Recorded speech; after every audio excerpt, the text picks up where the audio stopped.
Welcome to my channel. This is why you can't sneeze while sleeping. Your brain does something incredible during REM sleep. It shuts down basically all of your muscles, like 90% of them. This includes the muscles that are responsible for sneezing.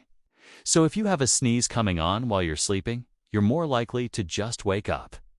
And that's actually a good thing, because waking up is a lot easier than trying to sneeze while your brain is paralyzed.